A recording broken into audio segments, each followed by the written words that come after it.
حدیث پاک میں آتا ہے اگر تم اللہ پر توکل کرو جیسا کہ توکل کرنے کا حق ہے، اللہ تمہیں ایسے روزی دے گا جیسے پرندوں کو روزی دیتا ہے۔ کبھی امیجن کیا آپ نے پرندوں کو روزی کیسے ملتی ہے؟ حدیث میں ایسی اچھا ہو سکتا ہے انسانوں کے بارے میں فرمایا جاتا، نبی پاک فرما دیتے، جانوروں کے بارے میں فرماتے، پرندوں کے بارے میں کیوں فرمایا؟ سبحان اللہ۔ آپ کو دنیا میں پتہ ہے پرندے کتنے ہیں؟ ایک کیلکولیشن کے مطابق اس دنیا میں جتنے جانور ہوتے ہیں نا وہ انسانوں کا ملٹیپلائی بائی 10 ہوتے ہیں، ٹھیک ہے؟ ہم 8 ارب ہیں تو وہ 80 ارب ہیں، ساری جانور، چوپائے اور جتنے بھی جانور ہیں، انسیکٹس بھی اس پہ ملا لیں، لیکن فرمایا پرندے اس کا ملٹیپلائی بائی 10 ہوتے ہیں۔ اٹ مینس اس دنیا میں اپروکسیمیٹلی 800 ارب پرندے ہیں، ٹھیک ہے؟ 800 ارب پرندے روز کہاں سے کھاتے ہیں؟ کوئی سپلائی لائن کو جا کے ان کو درختوں پہ پہنچاتا ہے؟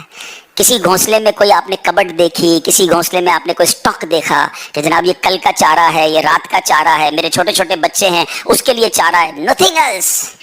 ہر پرندہ 800 ارب پرندے اپروکسیمیٹلی روز صبح فجر کے بعد بھوکے نکلتے ہیں، اور جب شام اپنے گھونسلے میں آتے ہیں تو سب کا پیٹ بھرا ہوا ہوتا ہے۔ سب کو کون کھلا رہا ہے؟ کوئی تو ہے جو نظام ہستی چلا رہا ہے، میرا خدا ہے۔ ایمان لاؤ نا، توکل کرو۔ جب پرندوں کو 800 ارب پرندوں کو روزی دے سکتا ہے، ارے میں اور آپ اشرف المخلوقات ہیں، میں ٹینشن ہی نہیں ختم ہو رہی کال کرو تھی نو ہے، سال بعد کیا ہوگا، بچی کی شادی کیسے ہوگی، میرے کاروبار کا کیا ہوگا، ارے مارکیٹ ڈاؤن ہو رہی ہے، ڈالر اوپر ڈالر نیچے، اسی ٹینشن میں مر گئے یار۔ جو رب چونٹی کو کن اور ہاتھی کو من دے سکتا ہے وہ اس نے مجھ سے بھی وعدہ کیا ہے۔ سیکھو نا حضرت ابراہیم سے، کاش یہ توکل نصیب ہو جائے۔ تھوڑی ایج اور بڑھتی ہے، آپ نے ایک بار ایک بڑا کمال کا منظر دیکھا کہ ایک بندے کو سمندر میں اس کی ہلاکت ہو گئی، سمندر میں وہ ڈوب کے مر گیا، مچھلیوں نے کھایا اس کی باڈی کو، تھوڑی دیر بعد اس کی لاش سمندر کے کنارے پہ آئی تو پھر جانوروں نے کھایا، اس کے بعد دیکھا کہ پرندے آئے، پرندوں نے بھی اس کی باڈی سے کھایا۔ آپ کے ذہن میں خیال آیا کہ یا اللہ یہ بندے کو قیامت کے دن تو کیسے اٹھائے گا؟ ایمان تو تھا مگر اس کی باڈی کے اجزاء تو 3 الگ الگ مخلوقات کھا گئی، اور قیامت کے دن یہ واپس کھڑا ہونا ہے اس نے۔ سبحان اللہ۔ آپ نے اللہ سے کہا وَإِذْ قَالَ إِبْرَاهِيمُ، پھر یہ دیکھیں حضرت ابراہیم کا یہ واقعہ بھی قرآن میں موجود 3 پارے میں سورہ بقرہ۔ آپ کہتے ہیں وَإِذْ قَالَ إِبْرَاهِيمُ رَبِّ أَرِنِي كَيْفَ تُحْيِي الْمَوْتَى، اے اللہ، حضرت ابراہیم نے عرض کی کہ اے میرے رب مجھے دکھا دے تو مردے کیسے زندہ کرے گا؟ ارشاد ہوتا ہے قَالَ أَوَلَمْ تُؤْمِنْ، اے ابراہیم تو ایمان نہیں لایا، تجھے یقین نہیں؟ قَالَ بَلَىٰ وَلَكِنْ لِيَطْمَئِنَّ قَلْبِي، اللہ ایمان لایا ہوں، مجھے یقین ہے مگر میں ذرا دل سے دیکھنا چاہتا ہوں اور قرار آ جائے، میں عین الیقین چاہتا ہوں، میں اس کو مزید دیکھنا چاہتا ہوں۔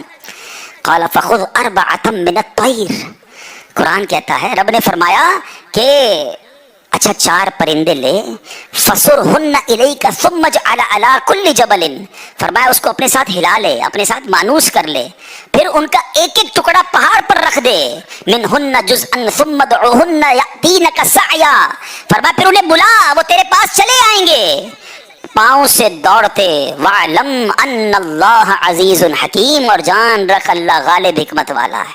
اب ہوا کیا، حضرت ابراہیم کو حکم ہوا کہ 4 پرندے لیں۔ اب آپ نے چاروں پرندے الگ الگ لیے، مور لیا، کبوتر لیا، آپ نے مرغ لیا اور ایک گدھ لیا، ان چاروں کو اپنے ساتھ تھوڑا ٹائم رکھا تاکہ وہ آپ سے انسیت پالے، تاکہ چاروں کے بارے میں کنفرم بھی ہو جائے کہ یہی 4 ہے، کوئی اور مکس نہ ہو جائے۔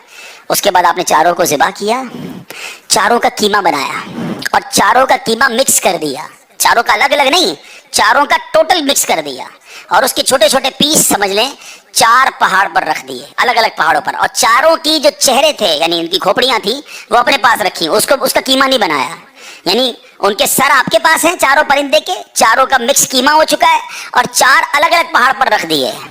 قرآن نے کیا کہا تو انہیں پکارو، اب یہ بھی ذرا میں آگے آ کے بتاؤں گا اس ایک خوبصورت آیت کے اس جز سے کیا سیکھنے کو مل رہا ہے۔ قرآن نے کیا کہا کہ انہیں پکارو، تو آپ نے کہا یا ایھا الدیک، اے مرغ، یا ایتھا الحمامہ، اے کبوتر، یا ایھا النسر، اے گدھ، یا ایھا الطاؤس، اے مور۔ آپ کی پکار پر وہ چاروں پرندے جو ہیں ان کا قیمہ اب آسمان پر اڑنا شروع ہوا۔ فکشن، گرافکس، آج کل اینیمیشن کا دور ہے، کمپیوٹر پر جناب لوگ بہت ساری چیزیں بنا لیتے ہیں، سنو 5000 سال پہلے قرآن میں یہ واقعہ موجود ہے کہ کیا ہوتا ہے، ان چاروں کا کیما اڑتا ہے، اور اب جس کا مرغ کا ہے وہ مرغ کی طرف، مور کا ہے تو مور کی طرف، کبوتر کا چاروں کے جسم پورے کمپلیٹ ہوتے ہیں، سر نہیں ہے، سر تو آپ کے پاس ہے نا، وہ چاروں پرندے بغیر سر کے دوڑتے ہوئے آپ کے پاس آتے ہیں، زندہ ہو جاتے ہیں مگر سر نہیں ہے، قریب آتے ہیں تو حضرت ابراہیم نے ان کا سر جو ہے وہ واپس ان کے پاس لگا دیا، سب سر بھی ان کا لگ گیا، آ کر دانا چگنے لگ گئے۔ حضرت ابراہیم نے اپنی آنکھوں سے مردوں کو زندہ ہونے کا واقعہ دیکھا اور آپ کے دل کو اطمینان اور قرار آیا، یہ میرا رب یہ ہے۔ کیسے ہیں کہتے کسی کو شیر کھا جائے، کسی کو مچھلی کھا جائے، کسی کی سمندر میں موت آ جائے، معاذ اللہ کسی کے پرخچے اڑ جائیں، کوئی آگ میں راکھ ہو جائے، میرا رب چاہے تو سب کو دوبارہ جسم، ان کے تمام باڈی کو پھر کریٹ کرے گا اور وہ قیامت کے دن جمع ہوں گے۔ حضرت ابراہیم نے اپنی آنکھوں سے دیکھا۔ حضرت ابراہیم علیہ السلام کے اس واقعے سے کیا سیکھنے کو ملا؟ پہلی بات، میرے رب کی قدرت کیسی ہے، ان اللہ علی کل شیء قدیر، ٹھیک ہے۔